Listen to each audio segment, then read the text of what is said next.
Bila kita mulakan majlis kita pada malam ini dengan umul Quran Al-Fatihah. A'udzubillahi minasyaitonirrajim. Bismillahirrahmanirrahim. Alhamdulillahi rabbil alamin. Ar-Rahmanirrahim. Maliki yaumiddin. Iyyaka na'budu wa iyyaka nasta'in. Ihdinas siratal mustaqim. صراط الذين أنعمت عليهم غير المغضوب عليهم ولا الضالين آمين. الحمد لله الذي كان بعباده خبيرا بصيرا. تبارك الذي جعل في السماء بروجا وجعل فيها سراجا وقمرا منيرا. أشهد أن لا إله إلا الله وأشهد أن محمدا عبده ورسوله. اللهم صل على محمد وعلى آله وصحبه وسلم تسليما كثيرا. أما بعد، قال الله تعالى في كتاب العزيز: أعوذ بالله من الشيطان الرجيم. يا أيها الذين آمنوا اتقوا الله حق تقاته ولا تموتن إلا وأنتم مسلمون. Wahai orang-orang yang beriman, bertakwalah kepada Allah dengan sebenar-benar takwa dan janganlah kamu mati melainkan dalam keadaan beragama Islam. Sadaqallahul azim. Yang dihormati Tuan Pengurusi, Tuan Imam, Tuan Bilal, seluruh ahli jawatan kuasa masjid, tuan-tuan, puan-puan, muslimin, muslimat, ibu-ibu, ayah yang dirahmati Allah sekalian. Seperti biasa, marilah sama-sama kita memanjatkan setinggi-tinggi syukur kehadrat Allah Subhanahu wa taala. Kerana pada malam ini Allah Subhanahu wa taala masih lagi memberi kekuatan, kesihatan, iman zahir dan batin kepada kita semua, sehingga mana dengan kekuatan tersebut kita sama-sama dapat hadir ke rumah Allah ini, tidak lain dan tidak bukan dalam keadaan untuk nak mengabdikan diri kepada Allah Subhanahu wa taala, dan pada masa yang sama juga untuk mendapatkan sedikit sebanyak peringatan, untuk mendapatkan sedikit banyak ilmu. Mudah-mudahan dengan peringatan dan ilmu yang kita dapat pada malam ini dapat menjadikan panduan kepada kita dalam kita mengharungi kehidupan seharian kita sebagai seorang Islam, sebagai seorang Muslim. Jadi sebelum kita baca tajuk kita ni, kita sambung bacaan kitab kita. Sebagai peringatan, yang pertamanya pada sesiapa yang belum lagi berniat iktikaf, bolehlah niat iktikaf, berada di masjid ini. Dan yang keduanya, kepada saudara-saudara kita yang berada di luar ruang utama masjid ni, kalau tidak rasa menyusahkan, tidak rasa berat, mohon dapat masuk ke dalam ruang utama masjid ni. InsyaAllah mudah-mudahan kita sama-sama dapat memandang wajah, dapat tengok muka, dah okey dah tu kan. Kat luar tu cuma, tapi kalau dapat masuk dalam tu dia lagi okey, lagi okey. Ini bukan teguran, nasihat dengan penuh kasih sayang. Mudah-mudahan mudah-mudahan dapatlah masuk ke dalam ini, insya-Allah. Baik, tuan-tuan dan puan-puan, muslimin, muslimat, ibu-ibu, ayah yang dirahmati Allah sekalian. Jadi kita akan sambunglah bacaan kitab kita, muka surat 258. Pada minggu lepas kita dah bincang, kita dah bercakap, kita dah diberi peringatan tentang apa tajuk minggu lepas? Menziarahi orang sakit, pergi tengok orang sakit. Buat dah ke? Tak? Dah buat dah?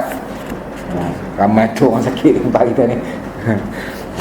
Tidak, sebenarnya kalau tak ada orang sakit tak apalah. Jadi itu antara tanggungjawab seorang Muslim dalam masyarakat. Jadi pada malam ni kita sambung tajuk kita, iaitu muka surat 258 Tajuk dia mengiringi jenazah.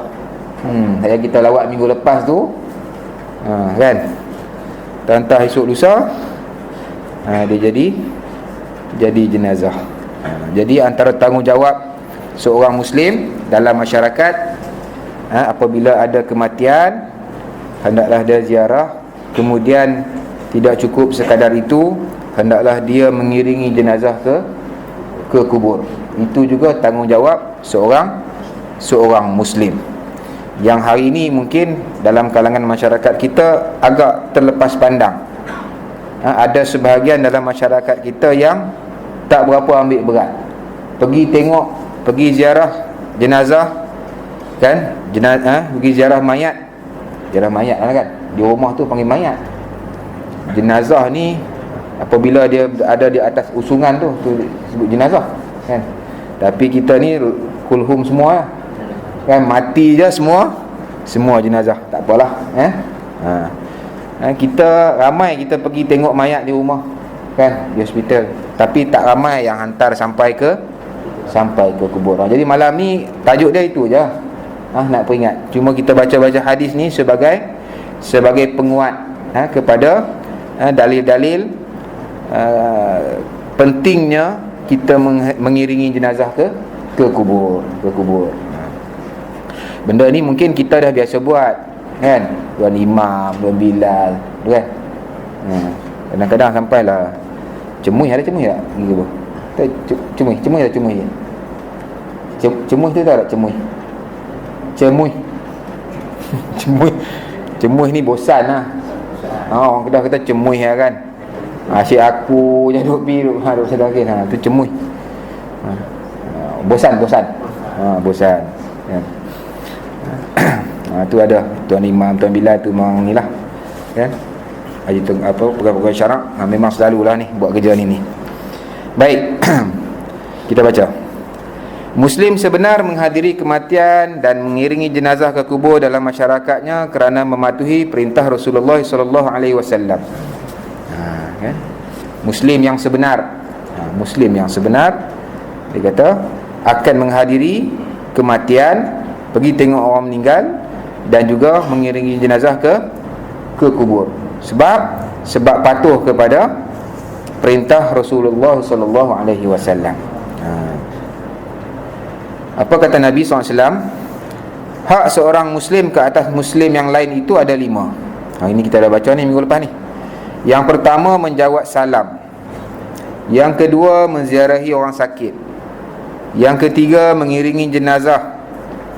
Yang keempat, memenuhi jemputan dan mengatakan yarhamkumullah ketika bersin. Haqqul muslim 'alal muslim khamsun: raddus salam, wa iyadatul marid, wa ittiba'ul janaiz, wa ijabatud da'wah, wa tashmitul 'atis. Itu 5 tanggungjawab, 5 tugas kita, 5 peranan kita terhadap seorang Muslim yang lain. Hak seorang Muslim yang lain yang wajib kita penuhi, yang wajib kita buat bila hidup dalam masyarakat. Okey, antaranya disebut dalam tu mengiringi jenazah, wattiba'ul janaiz, mengiringi jenazah. Hadis riwayat Bukhari dan juga Imam Muslim. Hadis riwayat Imam Bukhari dan juga Muslim. Dalam setengah buku dia sebut, dia tulis muttafaqun alaih. Kalau kita jumpa muttafaqun alaih itu samalah tu. Mana hadis itu diriwayatkan oleh Imam Bukhari dan juga Imam Muslim. Dia tidak mengabaikan kewajipannya melaksanakan syariat Islam yang sebenar. Dia tu siapa? Seorang Muslim lah, orang Islam lah, kita lah. Tidak mengabaikan kewajipannya melaksanakan syariat Islam yang sebenar pada waktu tersebut, meskipun banyak bid'ah dan kesalahan yang berleluasa. Bab pengurusan jenazah ni ada benda-benda yang bid'ah, dan bid'ah tersebut kadang-kadang dia dah jadi biasa. Nanti insya-Allah saya akan ambil masa 5 hingga 10 minit nanti sebelum habis, kita akan tengok, kita ulang kaji balik adab-adab mengiringi jenazah, menziarahi jenazah. Bila saya bawa buku ni, kitab fiqh mazhab Imam Syafi'i, kita baca ni sebagai peringatan, sebagai peringatan. Meskipun dia ni banyak melakukan benda-benda bid'ah, seperti kalau dalam buku tu dia tulis tidak meninggalkan solat. Tidak tu buang. Tidak tu. Tidak tu dia tak ada tu. Seperti meninggalkan solat. Kemudian meratapi mayat dan menjerit-jerit di depan mayat, dan lain-lain adat lagi yang menghalang orang daripada melakukan yang hak kerana sibuk menyiapkan jenazah, berada di kubur dan menenangkan keluarganya. Itu antara benda-benda yang bid'ah tadi tu. Meratap, kemudian menjerit-jerit di hadapan mayat. Saya Allah alam, setakat pengalaman saya ni baru sekali kot saya tengok orang menjerit-jerit ni. Masa tu kecil lagi, tapi saya ingat sampai sekarang, sebab yang meninggal tu arwah datuk saya. Jadi mak menakan saya lah, mak saudara saya. Nampak yang ni dia macam hilang sikit dia punya pertimbangan tu. Nampak meronta-ronta menangis tu. Menangis yang orang ni. Ini itu yang saya nampak lah, pengalaman saya. Orang lain saya tak pernah tengok, wallahualam.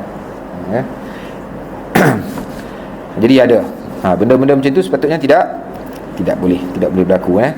Baik, ketika saat kematian sudah hampir dan orang itu sedang nazak, maka Muslim itu mestilah mengajarnya agar mengucapkan 2 kalimah syahadah menurut sunnah Rasulullah sallallahu alaihi wasallam.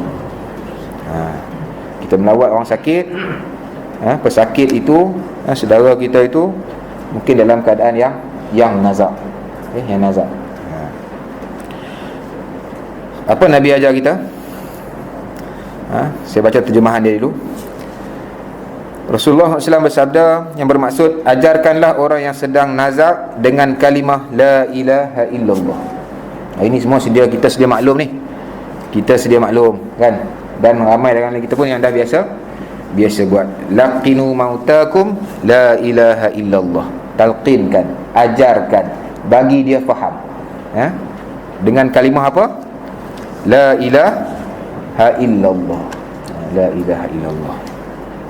Dalam bab nak cakap, memberi talqin ini, memberi nak ajar, nak beri peringatan ini, la ilaha illallah tu pun ada cara dia. Kalau kita datang kemudian depan kita tu sudah ada orang dah ajar, kan, dia dah sebut dah kat tepi telinga tu la ilaha illallah. Jangan pula kita lepas tu turn kita pun tengok dia la ilaha illallah juga. Jangan. Tak boleh. Itu disebut dalam kitab. Antaranya disebut dalam kitab Imam Nawawi ada sebut. Dalam Syarah Al-Mumti' pun ada sebut tentang ada adab ketika mana kita nak ajar tu la ilaha illallah. Ada juga dalam kitab disebut tak boleh kita tambah asyhadu la ilaha illallah Muhammadur Rasulullah. Itu pun tidak disuruh. Cukup sekadar seperti mana yang Nabi ajar, sebut la ilaha illallah. Kalau dia boleh sebut, kan, dia boleh sebut sakit dan ni, mungkin dia boleh bercakap, kan, tapi cakap dia taklah macam orang sihat, kan, dia bunyi sikit-sikit tu dah boleh diterima. Jangan pula kita duk betulkan tajwid dia pula, salah tu, kan, sekali lagi tak perlu. Sebab dia bukan nak ajar tu, dia cuma nak bagi peringatan, ingat, supaya dia tak ingat benda-benda lain. Ataupun masa kita kata la ilaha illallah tu, dia cakap benda lain, dia sebut benda-benda lain. Jangan hutang aku bila nak bayar, dia kata. Kita la ilaha illallah, dia tengok muka kita tak bayar hutang kita, kan. Itu yang dia ingat, kan. Masa tu boleh. Kalau dia cakap benda lain, masa tu boleh kita sebut, kita ulang sekali dua kali. Sebab apa dilarang kita ajar tu berkali-kali? Sebab dia penat, dia dah letih, kan. Dia orang yang sedang nazak ni teruk, kan. Wallahualam lah. Saya tak tahu, kita tak ada pengalaman lagi. Ada pengalaman dengan nazak? Kita pun tak ada lagi, kan. Tapi secara zahir kita lihat orang yang sedang nazak ni memang dia dalam kepala dia tu, kita tak tahulah apa benda yang dia ingat, apa yang dia fikir, kan. Jadi kita pula duk tambah lagi, kan. Sebab tu Islam jaga adab-adab ini. Biarlah biasanya orang yang paling dekat lah, kan. Kalau ayah kita mungkin anak dekat depan tu, kalau suami mungkin yalah isteri, mungkin orang yang dekat. Kita yang ziarah daripada jauh ni, cukuplah sekadar mendoakan semoga Allah bagi yang terbaik. Kemudian apa tadi? Jangan tambah, jangan tambah, cukup la ilaha illallah. Hadis riwayat Imam Muslim. Bila orang yang sedang nazak itu sudah ditarik nyawanya, okey, Muslim itu haruslah mendoakannya sebagaimana Rasulullah sallallahu alaihi wasallam mendoakan Abu Salamah ketika mana dia telah meninggal. Apa doa Nabi? Kita baca ni, sekarang mungkin ada benda yang kita tak hafal. Saya sendiri pun baca doa yang mudah-mudah ya. Tak ikut seperti mana yang Nabi baca. Jadi malam ni kita baca sama-sama. Kita tengok. Saya baca terjemahan dia dulu. Doa Rasulullah SAW kepada Abu Salamah yang bermaksud, ya Allah, ampunkanlah Abu Salamah dan naikkanlah kedudukannya di kalangan orang-orang yang diberi petunjuk. Berikanlah dia pengganti di kalangan keturunannya yang masih hidup.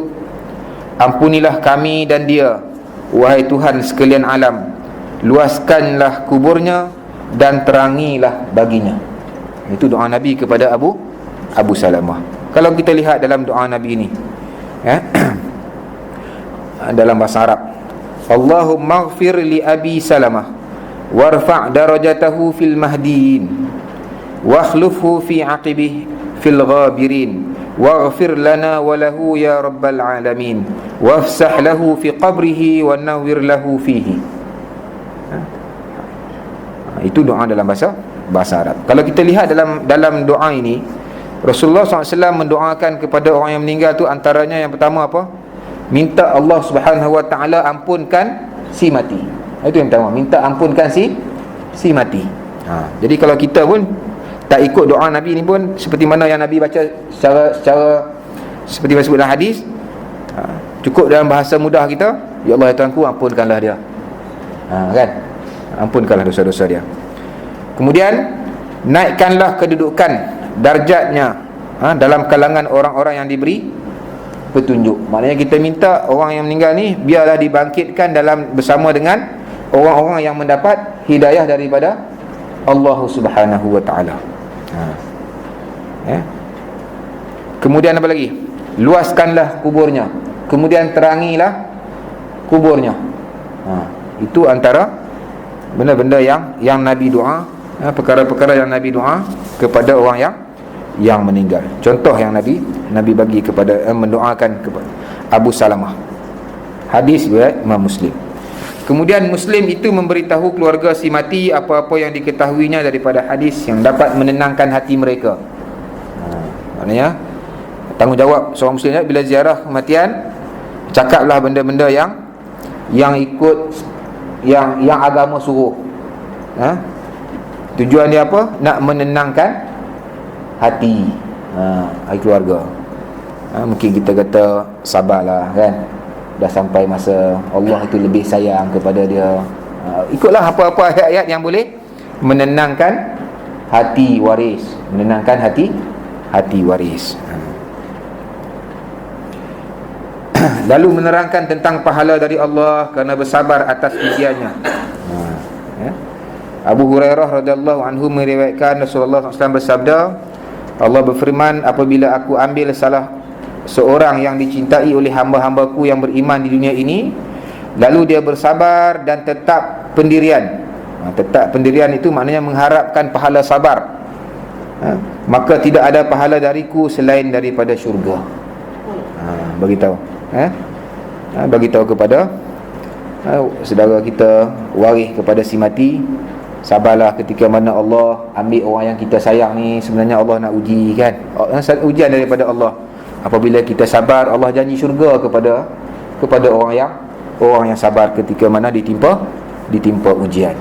Ditimpa ujian. Ini antara ucapan-ucapan yang kita boleh guna, kita boleh cakap kepada waris si mati. Baginda juga mengingatkan mereka bagaimana sikap mereka ketika menghadapi kematian. menurut sunnah Rasulullah sallallahu alaihi wasallam. Usamah bin Zaid berkata, yang bermaksud salah seorang anak perempuan Nabi mengirimkan utusan pada baginda, menjemput baginda dengan mengatakan bahawa anak lelakinya sedang nazak. Nabi berkata, pulanglah padanya dan katakanlah bahawa Allah akan mengambil kembali apa yang diamanahkannya kepada kita, dan dia telah menetapkan masa tertentu untuk segala sesuatu. Maka beritahulah padanya supaya bersabar dan mendapatkan pahala. Ya. Salah seorang anak perempuan Nabi mengirimkan utusan pada baginda, jemput Nabi, datang tengok.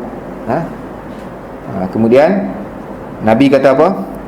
Pulanglah dan katakanlah bahawa Allah akan mengambil kembali apa yang diamanahkannya kepada kita.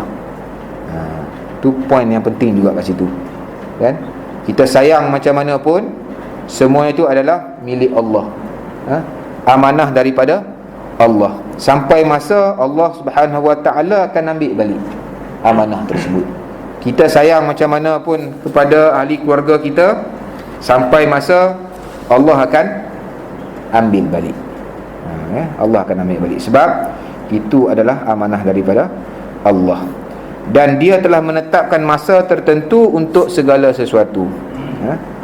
Semuanya yang berlaku, kematian itu telah ditentukan oleh Allah Subhanahu Wa Taala, masa dan ketikanya. Masa dan ketikanya.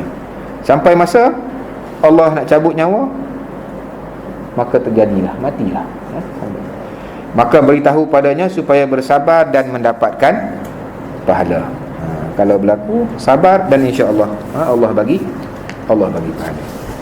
Hadis riwayat Bukhari dan Muslim.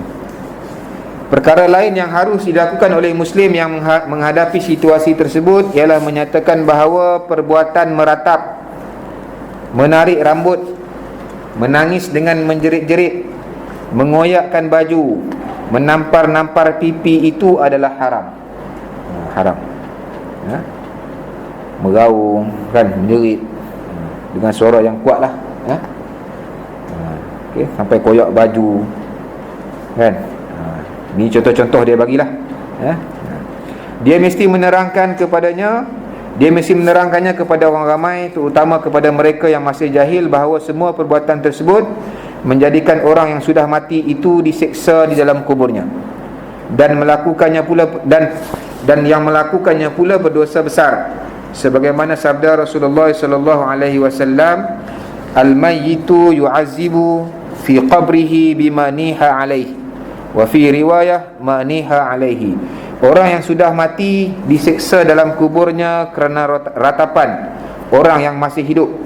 Dalam riwayat yang lain, selagi mereka meratapinya. Ni kadang-kadang orang yang tak boleh terima qada dan qadar ni, takdir. Ada, kan? Ada dalam masyarakat kita. Kadang-kadang ada dalam keluarga kita yang susah nak menerima takdir, kehilangan orang yang tersayang, sehingga kan sampai menangis, meraung-raung, menangis sikit-sikit tak apa, pengsan pun ada. Betul, sebab itu manusia macam itulah, kan. Bila dia sayang, dalam keadaan-keadaan tertentu hilang pertimbangan akal waras tu, memang berlaku. Jadi perbuatan tersebut, jika kita lihat ada saudara kita, rakan-rakan kita yang buat macam tu, maka kita kena tegur, kena maklum bahawa perbuatan sebegini adalah haram, agama larang, kan. Bila agama larang, kita buat ni berdosa. Cuma bila kita nak tegur tu, kenalah berhikmah, kenalah bijaksana. Kemudian dalam hadis yang lain, bukan dari golongan kami yang memukul-mukul pipi, mengoyak baju dan mengikut adat orang jahiliah, yakni adat sebelum Islam ataupun adat bukan Islam. Koyak baju, kan, pukul-pukul badan ini bukan ikut ajaran Islam, tapi ikut adat-adat jahiliah, adat-adat jahiliah. Ummu Atiyah Nusaibah berkata, yang bermaksud pada masa bai'ah Rasulullah SAW menyuruh kami bersumpah bahawa kami tidak akan meratap. Itu Nabi larang. Kemudian dalam hadis yang lain, Rasulullah SAW bersabda, wanita yang meratap dan tidak bertaubat sebelum mati akan dibangkitkan pada hari kiamat dalam keadaan memakai baju daripada tar dan pakaian daripada kudis. Pakaian daripada kudis. Nauzubillah min zalik. Jadi kalau siapa-siapa yang pernah buat sebelum ni kan, bertaubatlah kepada Allah Subhanahu wa taala. Mungkin masa buat tu kita tak perasan, tak sedar kan, emosi, sedih, terlampau sedih, sehingga kan kita buat benda-benda yang agama larang. Kemudian kata penulis lagi, dia kata apa? Tetapi bagi air mata yang mengalir keluar dari mata itu dibolehkan. Sedih ni fitrah. Bila kita hilang sesuatu, orang yang kita hilang sesuatulah kan, terutamanya orang yang kita sayang, pasti air mata tu dia akan keluar daripada mata kita. Itu pasti. Pasti. Tapi air mata yang keluar tu dibolehkan. Dia merupakan luahan hati yang sedih, asalkan orang yang menangis itu tidak sampai meratap dan menjerit-jerit. Okay? Sebagai pernyataan kepada kita, boleh kan sedih, tanda sedih kan, memang itu dibolehkan. Yang tak boleh, jangan sampai meraung, jangan sampai menjerit-jerit. Itu tidak boleh. Ibnu Umar radhiyallahu anhu meriwayatkan Nabi menziarahi Sa'ad bin Ubadah ditemani oleh Abdul Rahman bin Auf, Sa'ad bin Abi Waqqas dan Abdullah bin Mas'ud. Rasulullah SAW menangis. Bila orang ramai melihat baginda menangis, mereka pun ikut menangis juga. Baginda berkata, tidakkah kamu dengar Allah tidak menyiksa orang yang mengalirkan air mata dari matanya kerana sedih dalam hatinya, tetapi orang itu disiksa atau dikasihi disebabkan oleh ini. Dan baginda menunjukkan lidahnya. Maknanya Nabi pun menangis. Nabi pun menangis. Tapi menangis Nabi tidaklah sampai kepada meraung-raung kan, menjerit. Sebab menangis itu datang daripada hati yang sedih.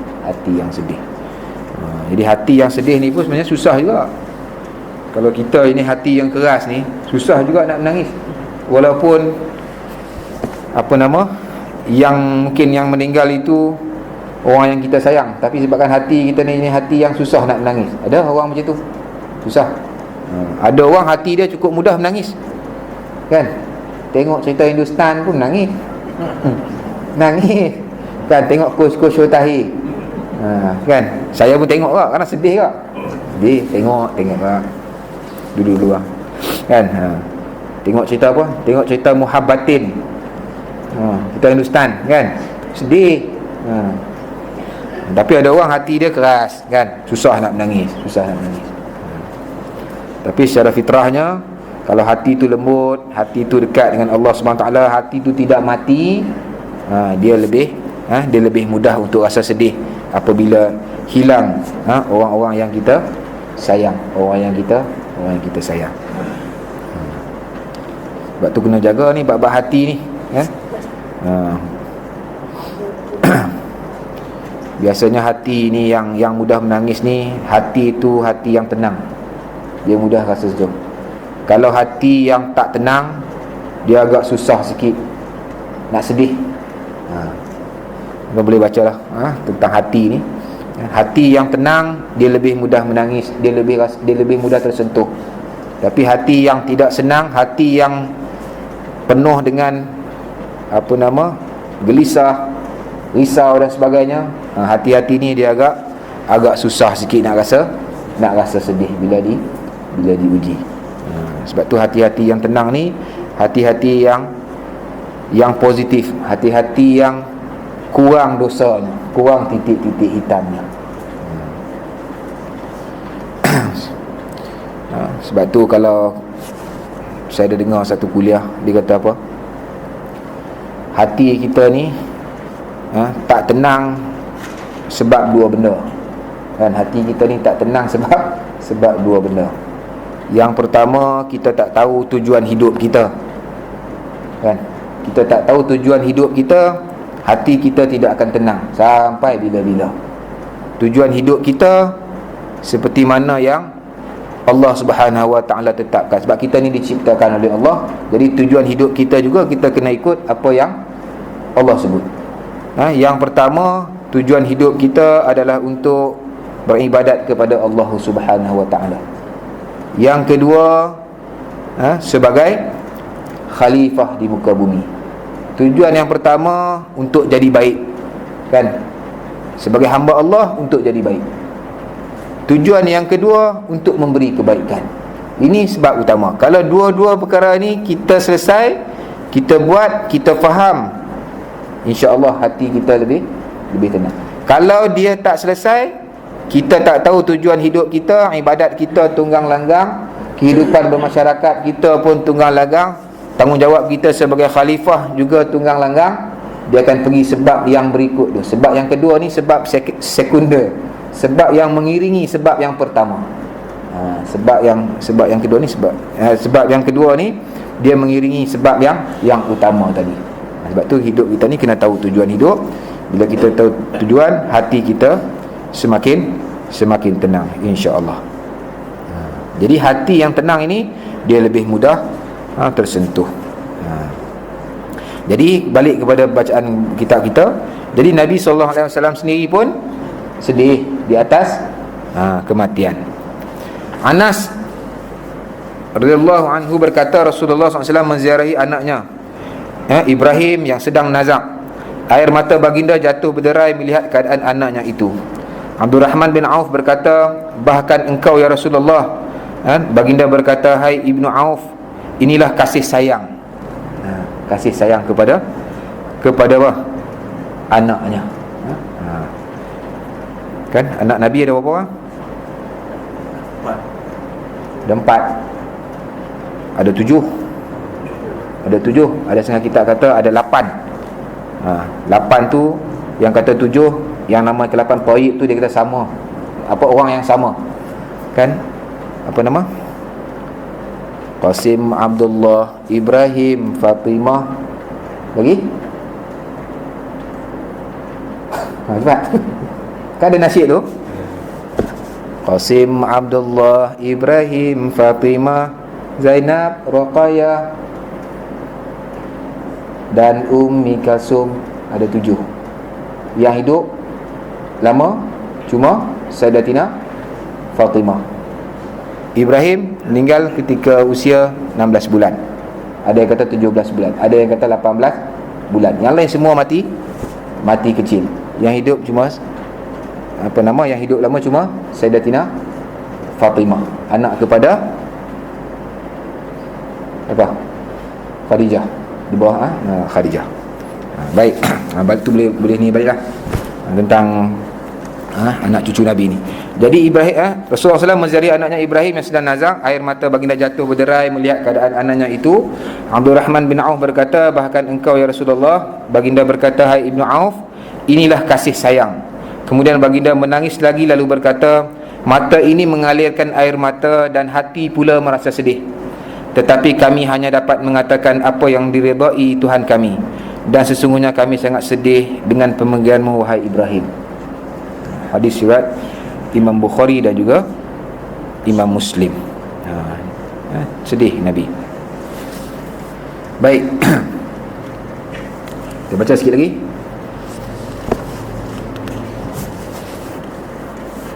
Muslim sebenar itu mengambil berat ketika dia menghadiri kematian untuk berada di situ sehingga jenazah selesai dikebumikan. Pergi ziarah, kalau boleh sampailah kepada selesai dikebumikan. Kerana perbuatan itu mendatangkan pahala sebagaimana dijelaskan oleh Rasulullah SAW. Sesiapa yang mengiringi jenazah sehingga solat jenazah dikerjakan, maka dia mendapat pahala 1 qirat. Dan sesiapa yang mengiringi jenazah lalu tetap berada di sana sehinggalah jenazah itu siap dikebumikan, maka dia mendapat pahala 2 qirat. Maka ditanya, apakah qirat itu? Baginda Nabi SAW menjawab, seperti 2 buah gunung. Pahala tu seperti 2 buah gunung. Kalau kita pergi ziarah tidak sampai selesai ke bumi lah, kan? Kita ziarah kat rumah je, kemudian kita siap-siap kita pergi family store, kan? Kita cuma dapat satu qirat, dapat juga pahala. Tapi kalau kita dapat tunggu sampailah selesai dikebumikan, Kan? Kita masjid kita belakang ni, kubur belakang ni kan, sampailah selesai kan, selesailah semua kan, maka kita dapat dua qirat ni seumpama dua buah gunung. Dalam setengah riwayat dua buah bukit Uhud sebesar dua buah bukit bukit Uhud, pahala besarnya ketika mana kita mengiringi jenazah. Islam menggalakkan umatnya agar mengiringi jenazah sehingga selesai pengebumiannya untuk menguatkan ikatan persaudaraan di antara mereka dan menambahkan perasaan setia di kalangan mereka. Kadang-kadang yang mati tu bukan orang lain kan, rakan-rakan kita juga, jiran-jiran kita kan, hidup kita lama duk pergi minum ngetir dengan dia kan, sama-sama duk bersembang petang-petang. Bila dia meninggal, sekejap je kita ziarah dia kan. Sepatutnya kita ziarah lah kan, kita iringilah dia sampai dia selesai dikebumikan. Melalui penglibatan tersebut, kesedihan yang dialami oleh keluarga si mati menjadi ringan, berkurangan dan membantu mereka untuk bersabar, terutamanya jika mereka tahu bahawa orang-orang yang menyembahyangkan jenazah ahli keluarga mereka telah mati itu akan memberi syafaat kepadanya, sebagaimana sabda Rasulullah SAW yang bermaksud, sekiranya ada seorang muslim mati lalu disolatkan oleh 40 orang yang tidak mempersekutukan Allah, disolatkan oleh 40 orang yang tidak syirik kepada Allah, maka Allah akan menerima mereka sebagai syafaat baginya. Jadi kalau kita sembahyang ramai-ramai, ada syafaat kepada si mati, ada syafaat kepada si mati. Tunggu sampai selesai lah kan. Mandi, dia mula apa? Lepas orang meninggal, apa tu tanggungjawab pertama? Mandi. Lepas tu kafan. Lepas tu sembahyang. Lepas tu ke bumi. Empat. Orang Kedah kata apa? Mandi bungkus, sembahyang kambus. Faham tak? Nak hafal tu. Saya ingat mengaji kat Mata Mahmud tu, Ustaz Mursyid tu, ajar fiqah tu, sekarang dia ingat tu. Macam mana nak ingat ni fardu kifayah ni kan, nak selesaikan apa orang mati. Mandi bungkus, sembahyang kambus. Agak mandi bungkus tu apa? Kafan. Lepas tu sembahyang kambus. Nampak macam kasar kambus kan. Orang sini panggil apa? Ke bumi ya. Bumi lah. Orang sebelah utara tu dia sebut simpan. Pukul berapa nak simpan mayat ni? Simpan kan. Pukul berapa nak tanam mayat? Ada juga tanam kan. Tapi biasanya kalau orang nak jaga bahasa tu, dia disebut pukul berapa nak simpan. Pukul berapa nak simpan. Kalau bahasa buku, pukul berapa nak ke bumi kan. Kan. Kalau bahasa macam marah betul, pukul berapa nak tanam dia ni. Itu macam marah sikit tu. Jadi itu. Jadi sampai sepatutnya dia baca dalam kitab ni, dia sebut pasal sembahyang lagi ni. Sembahyang. Apa saya janji saya nak sebut benda-benda yang apa nama kita kata adab-adab mengiringi jenazah. Kita baca cepat-cepat.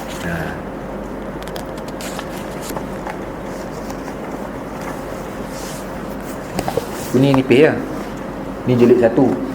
Ada 10 jilid fiqh haji. Bahasa dia mudah. Kalau siapa-siapa yang belum ada kitab fiqh kat rumah, boleh saya recommend beli buku ni. Nak beli Al-Um tu tebal sangat. Tebal-tebal tu memang kita tak buka dah baca. Kan? Beli yang nipis-nipis ni. Dia ada 10 jilid. 10 jilid. Bahasanya mudah-mudah. Okey, baik. Adab-adab mengiringi jenazah. Apa hukum mengiringi jenazah? Hukumnya sunat dia. Sunat. Ada dalil-dalil dia. Okey, antara adab-adab mengiringi jenazah, mengiringinya dengan berjalan kaki dan boleh menaiki kenderaan ketika pulang jika mahu berbuat demikian. Kalau dekat, lebih elok jalan kaki. Usung. Itu lebih afdal. Lebih baik.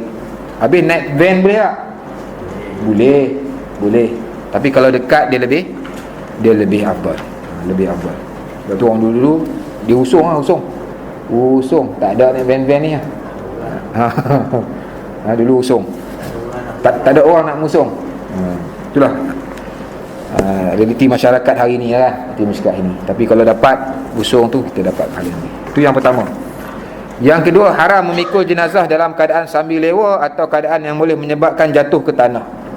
Ini adab juga. Kan kalaulah kita usung tu, maka usungan tu kena usung betul-betul. Kena usung tu. Kalau bawa naik kenderaan pun, biarlah dia tetap betul-betul. Supaya apa? Nak mengelakkan daripada jatuh. Sunat membawa jenazah dalam peti, terutamanya jika mayat tersebut adalah perempuan, sebagai meraihkan kemuliaan yang Allah kurniakan kepada manusia. Ini ulang kaji ni, kita ulang-ulang kaji je. Kemudian makruh membuat bising ketika mengiringi jenazah. Bahkan disunatkan supaya tidak meninggikan suara dengan membaca Al-Quran, berzikir dan lain-lain. Jangan buat bising. Ni ada ni kadang-kadang datang tengok ziarah ni bersembang. Dia naik tengok tu lah, tapi duduk bawah tu dia bersembang.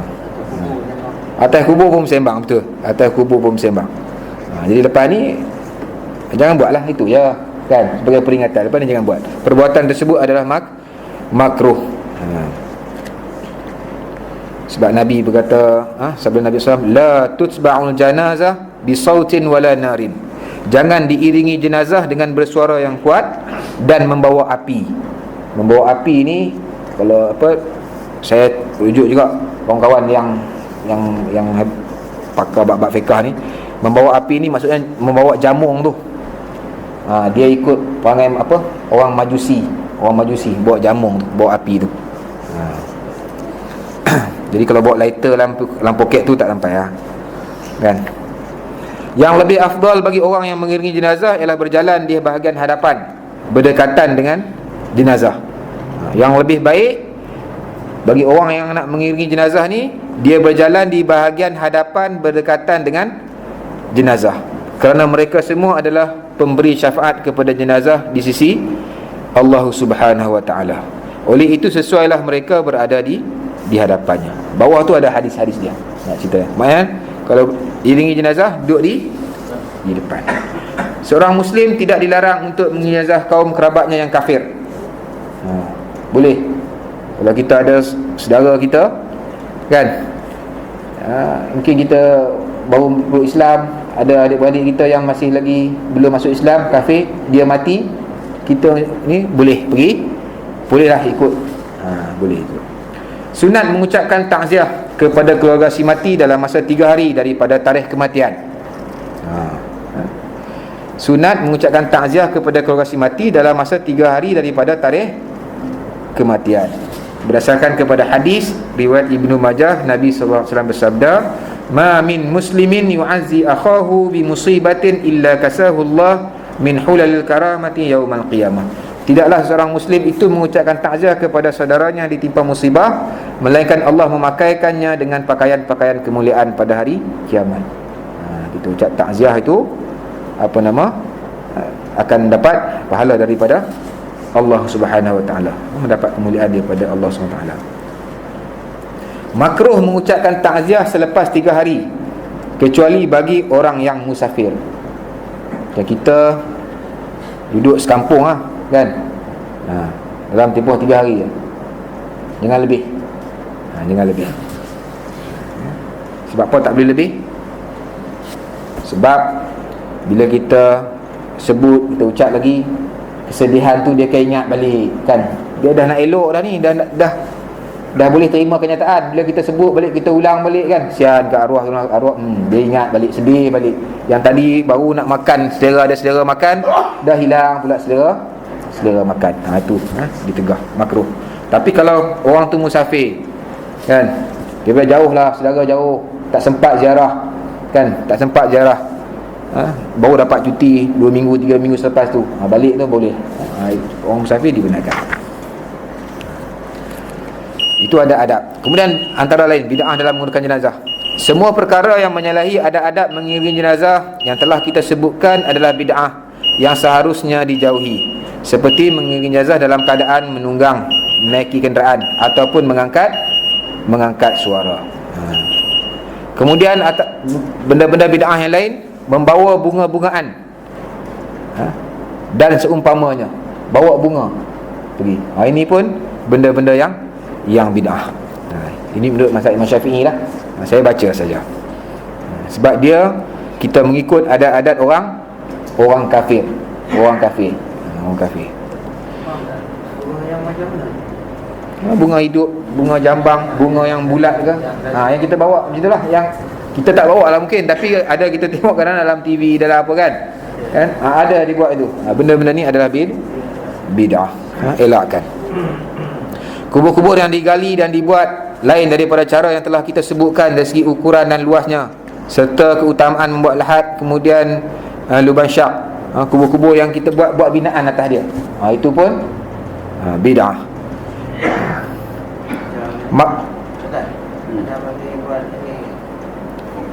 Batu konkrit.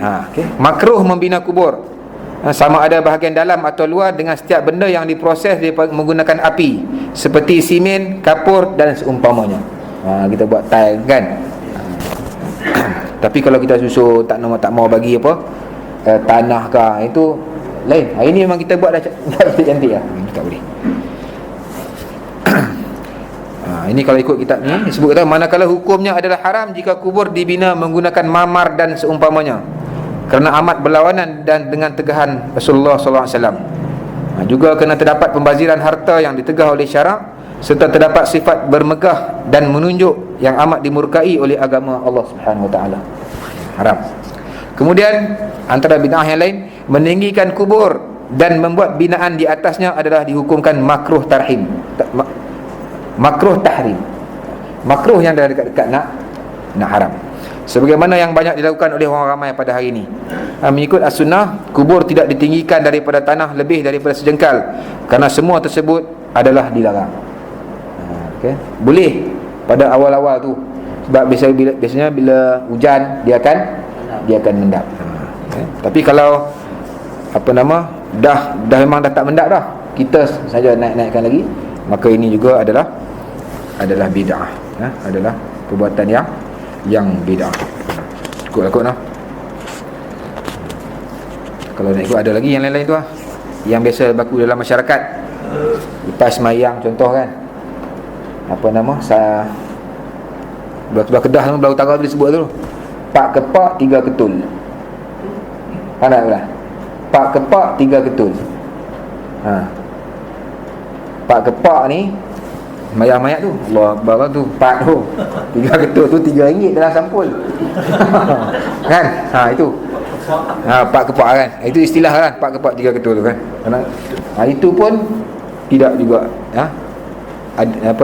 benda-benda yang bid'ah, benda-benda yang tidak normal. Kalau kita ikut sejarah dia, orang dulu-dulu betul susah nak cari orang semayang jauh-jauh. Sebab tu itu asal-asalnya kan, asal-asalnya yang setannya sembang-sembang kan. Asal-asalnya tu susah nak cari orang solat, rumah jauh-jauh, kena ada kenderaan, kena ada orang hantar. Sebab tu sebagai tanda terima kasih, jadi waris dia bagilah sikit kan. Kalau van tu RM30, RM20, yang datang solat tu RM4, RM5. Tu dulu-dulu. Tapi hari ni dah jadi macam wajib. Bila meninggal, orang akan tanya kan, dia akan tanya waris, berapa nak perhabis? Berapa nak perhabis? Ini saya kena ni. Buat macam mana kan, dalam masyarakat itu kena. Berapa nak perhabis? Kita kata katakan okey, RM3,000 tu kan, RM2,000 kan. Siap tu, duit ada RM1 dah tukar dah dalam beg. Dengar je kematian dah ada orang tukar. Itu antara contoh-contoh benda-benda yang ni lah. Tapi kalau kita rasa nak sedekah, boleh, tak ada masalah apa kan. Cumanya kita yang datang semayang ni, kalau tak dapat yang 3 ketul ke 5 ketul tu ke, dia diam dah lah kan. Ini kadang sampai tutup pintu semua, buka satu pintu je, satu pintu, lalu kita dapatlah kan. Tapi di sini Allah Alam sangat tak ada kot, tak ada kan. Sedekah tu. Itu orang nak sedekah kan, tapi benda tu benda yang bukan wajib, bukan wajib. Itu tanda kalau waris nak ni. Sepatutnya bila meninggal, ikut agama, kita kena bagi. Kita kena bagi. Itu ada istilah apa? Oti mayat kan. Oti 4 segi tu. Tu sebut oti mayat lah tu. Oti mayat. Tuan rumah nak kena beli, anak-anak nak kena beli untuk orang yang datang ziarah. Itu terbalik semua tu. Sepatutnya kita yang datang ni lah yang bawa. Itu benda-benda yang banyak berlaku dalam masyarakat, yang kadang-kadang susah juga kalau kita tegur cakap kan, hang tahu apa hang tahu apa kan, hang tahu apa habis lah. Kalau tukuk sebelah-sebelah tempat saya lah kan, hang tahu apa. Tu ada banyak lagi benda-benda yang kita, amalan-amalan kadang-kadang benda yang bertentangan dengan agama kita. Cukuplah sekadar tu dulu.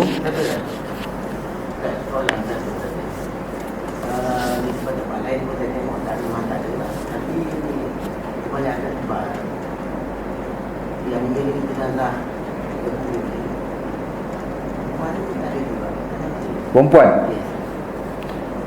dia ada pandangan yang ada hadis kata tak boleh, tidak dibenarkan.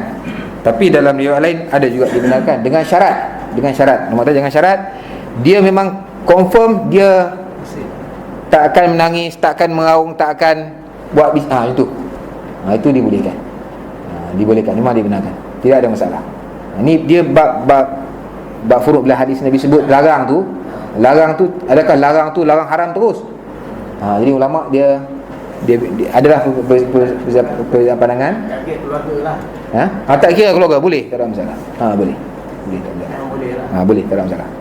Memang ada hadis larang. Larang tu macam mana? Larang bila berlaku dia tak boleh tahan, dia boleh kalau sudah keluarga sendiri pun kan, katakan isteri dia, suami meninggal, isteri menangis untuk hari pertama kan.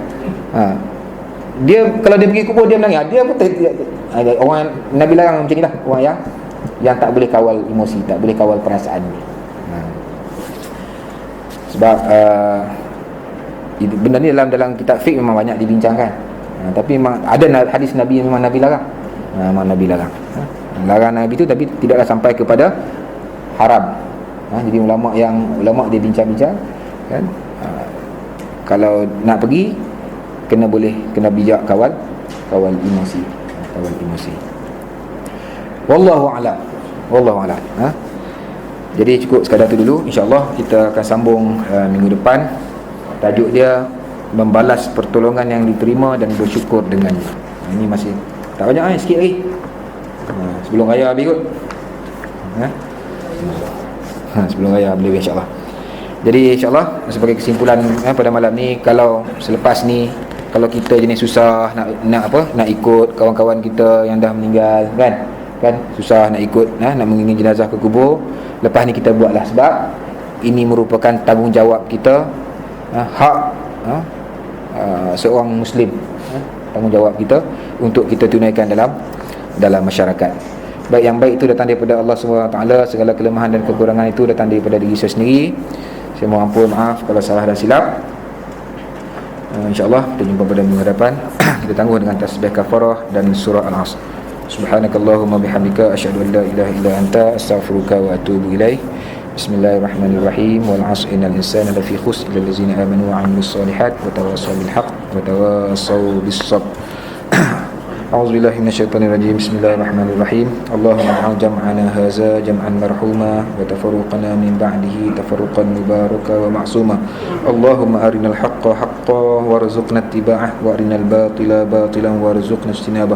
Rabbana atina fid dunya hasanah wa fil akhirati hasanah wa qina azabannar.